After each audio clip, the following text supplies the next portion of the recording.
running late, etc. I know it's hard to get back from out of your schools and back, so, but I want to keep you waiting. The sooner we get started, the sooner we can finish too. So thanks for coming back.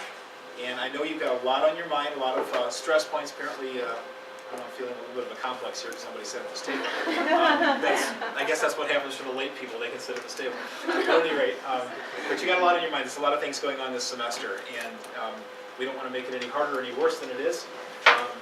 But I want to make sure today that we just have a chance to kind of review one more time what you're required, expected to do, and get a little bit of a status update from you, go through a little bit of deadlines and so forth, which I guess I had on here. So we're going to talk about the project requirements and timing, deadlines, get a little bit of an update from you of where you're at when you've been collecting data, and then talk a little bit at the end about our April meeting we're going to have during the common time.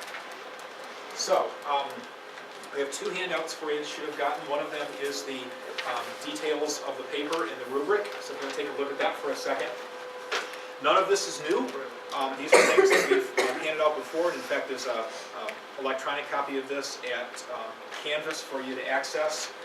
But just kind of a reminder of all of the things that I'm expecting, that your advisors are expecting to see in your final paper when you write your research paper. It generally has kind of 7 different major categories or areas. The first thing that you do is you write a title page with an abstract. And I want to remind you on that when you wrote your proposal originally, you wrote an abstract in your proposal, but this needs to be modified, right? Because the abstract of your proposal was more of a couple sentence summary of what you were going to be researching, whereas the abstract from a final paper is what you found out. So that's going to need to be modified from what you did originally on your title page. If you want to see an example of that, we've got a couple of them that are uploaded at Canvas, so you can pull down other people's papers to see that. But generally speaking, just like it says on the requirement over here, the abstract is a short, italicized statement of approximately 2 to 5 sentences that summarizes the results. What did you find out? Okay. I find this to be really useful, particularly when I'm writing recommendation letters for people, or I get phone calls from school districts. As often is the case, they're checking, to find out about action students, and I like to be able to pull the paper up and go right to that italicized statement. It helps me to remember what your paper was all about and what you found out. So it's kind of a standard part of any research paper. Then you're going to have your introduction. You've already written that really when you did your proposal. So that's the section that talks about what did you research and why was it important to you. So it's really a statement of the problem that you were interested in investigating in your action research project. That always sets up and is the first section of the paper to let the reader know, what am I interested in, why did I study this, what do I know, etc. It leads naturally into the third section, which is your literature review, which you've also already written. And so it's kind of answering the question, what have the researchers already done? What do we know from previous studies? So if you think about it, the progression is pretty logical. Here's the thing I was interested in pursuing and studying in my classroom. And before I started to do that, I looked to see about other people who have studied very much the same kind of things. And how did they study it? What have they found out to this point? So again, this was all part of your original proposal, and you are free to adapt that and change it if you want to. Sometimes I'll write a literature review and then go back and read it later after the whole study is done and say this doesn't make sense anymore and I want to reorganize it. Right, Dr. Bosick? And we end up reorganizing it all over the place, right? So he and I just finished a literature review that we did together. It looks completely different on the third draft than it did the first draft, because we just kept moving things around and adding and deleting until it felt right. So don't feel as though what you originally did for your proposal is set in stone and it has to be an exact copy and paste. If you want to readjust it and rewrite it and add or delete some things, you can always do that. Then, in the next section, the fourth section, you're explaining your methodology. How did you go about collecting your data? So, if the plan included interviewing students, giving surveys, administering tests, etc., how did you collect the data? How did you analyze it? And you're explaining that whole process. So now that we know what other people have done in that area, here's what I specifically did, my methodology and how I collected data. And then once you've done that, then you're going to tell us, well, what did you find out? So the next section is your data and your analysis. What are my results and what did they tell me? And I put in here on the rubric page, typically this section will include tables or graphs that display research findings and discussions about patterns that emerge in the data and generally what did you find out. That's your new stuff, so you're actually conducting this methodology in the field during this semester, and this is that part of the paper where you're letting us know all the stuff that you found out when you collected your data and what that looked like.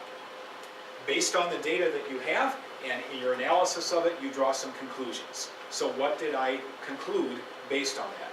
You know, having collected all the data and having done this entire study, I discovered that this teaching strategy that I was planning on using really wasn't so great after all. And it didn't have the impact I thought it was going to have, and here's why. Or it was fantastic, and here's why. And remember that in this analysis, in the data analysis and in your conclusions part, it doesn't have to be, I had a profound effect on the world, right? So don't feel as though when you go to write up this study, if you found the data supports that what you were doing really wasn't all that great, that's okay. So tell me about why it wasn't all so great and what the data showed you. Be honest about it, okay? One of the most important things about reporting research is to be ethical in the sense that you're being honest. And don't feel as though you are a failure as a researcher if the data doesn't support what your hypothesis was. Boy, I was convinced that by doing reading circles in my science classroom it was going to make kids better at science. But you know what? When I collected the data, I discovered I'm not sure that it really had that much of an effect on them. And here's why I've decided that. You know, and that's okay. Be honest about it, tell the story, and that's all right. So the results that you come up with and the conclusions that you draw don't have to be positive. And I think that sometimes we go into this with this kind of, researchers sometimes have a misconception of that if I didn't find some profound positive impact by what I did, there's either no point in writing about it, or maybe I need to fudge my data a little bit to make it sound like I really had a major. No, don't do that. That's not ethical.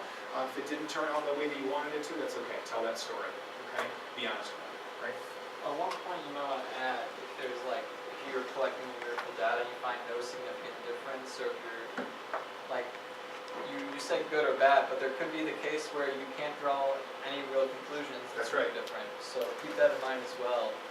Your whole conclusion could be, I couldn't find any significant differences between my method and whatever. That's right, and that's why oftentimes in that section we will go on to say not only did I not find any significant conclusion or significant effects, but if I had this study to do over again, I wish I would have done this. And you may write about, I tried this with my students and it had minimal impact, and now looking back, I bet I would have had more impact if I would have done this instead. Or maybe I did have more profound impact, but I'm not sure I collected the data right. I never did talk to these kids and do any interviews. I wonder what would have happened if I'd interviewed them and put that together with the survey data. It's kind of like, it's looking at, here's the results I got, and it's reflecting on how you could do it differently next time if you had it to do over again. And so if you look at the bullet points over here on this handout, look at the bullets under number 6. What were some of the main messages that emerged? What did I learn about my students or myself through the study? Was I surprised at any of the results here? Or were any of my findings, or were my findings fairly consistent with past research from my lit review? How will the results of my research influence my teaching in the future? An important one, this next bullet, what are the limitations of my study? Well, the research told me this, it didn't tell me this. Are there things that I could have done in the study that in hindsight might have made it stronger? And if I were to continue this study with other students, what would my next step be? So it's really kind of drawing that next step. And oftentimes, that last section of your paper sets you up to do the next study you're going to do. And you get to that, you say, what, if I had to do over again, I wish I would have done these interviews. And so the next time you do this kind of study, you probably will do those interviews, and you'll look at the data a little bit differently and see if you can tweak it and make it better. So we're always looking to say, can this be replicated? Could I do this over again and make it better next time around? And how would I do that? And by doing it a couple of times, you start to refine your process and become a better researcher. And that's how we improve as teachers as researchers. And that's what we do in the classroom every day. I tried this out, it worked, it didn't work. I was just sharing with 2 of our cohort 3 students this morning a couple of lessons I did with my 8th graders in the last week, where we're exploring tangent by using Geometer Sketchpad. And the lesson I did this year was different than I've ever done it before. And I was doing it kind of almost as a little mini action research thing to say, if I did it this way, what effect might I have on their understanding of tangent? And it was very cool. I did some things this year that between Geometer Sketchpad and what they had on the graphing calculators, it really profoundly got their visualization going, that it was making more sense for them, and I was realizing that. So now I'm stepping back saying, wow, how could I make this lesson better next year? What did I do this year that I haven't done in the past? What would I want to do next time based on what I'm doing now? And as a researcher, as a teacher, we're constantly doing that, try it this way, collect some data about how they learned it, figure out how I can do it better, try that next time, next semester, next year, whatever it is. So, Dr. Buster, do you have anything that you want to add to that in terms of, contents of the paper and so forth? Well, I'm nodding my head because I'm looking around the room thinking how many of you I've taught and how many of you have been part of my little action research of, I'll try this, gather data, evaluate, and improve it. And so for those of you from 2740, that's what we've done. From 4460, same deal. I would also upplay Dr. Brayer's comment about implications. I think that's undersold in teaching. I would really encourage you to do that. Be reflective about what worked and maybe what didn't and why it did or why it didn't. And those implications can lead to further study. I wholeheartedly agree. Teachers are tinkerers. They continuously tinker with their class and try to figure out why. Because what works one semester or 1 year may not work the next year. And that's an important point. I know I try to do that in my own research and paper I'm writing now. I really expose why I think something didn't work when I had actually results that resulted in things I didn't want. So that really helped me. So I would upplay that. Yes. Thanks, Jonathan. Beth, Miles, you want to add anything or comments? Just again, back on that point again about looking for a significant difference. I really appreciate you stressing the ethics of it. I've been in classes where students have felt like because there wasn't a significant difference, they have failed, or they would fudge the data. And in the classroom, I would watch professors, encourage that, and it's wrong. And it was really nice, like Edison said, every time I make a mistake, that shows me one thing that didn't work, so that's adding to the success of what will work. So the key is, again, being honest with your data and really looking at it, because every result is worth something. What did that result tell me?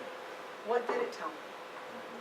Again, if positive or negative, or whether it was significant or not, it still plays a role in the whole scheme of things. So ethics is a real issue, I think, when it comes to research, and whether anybody else is using them or not, we are required to, because we're professionals. You must be ethical at any cost. I think one thing that does help you stay on the ethical path is, ideally, any of this research that you're doing, you're sharing with your colleagues, either informally or formally. And so, in doing the research, if you do find that something doesn't work, you don't want to share it in such a way that they think that it might work and try it. So they, hopefully other people will also learn from, failures. And that helps, I don't know, can help you stay on that ethical path. If you try something and it doesn't work, you don't want someone else also trying that, because it might not work also. Yeah, and there is something to be gained from doing something that doesn't work, because it tells you it doesn't work. Yeah. So I get this sometimes from, I don't know if you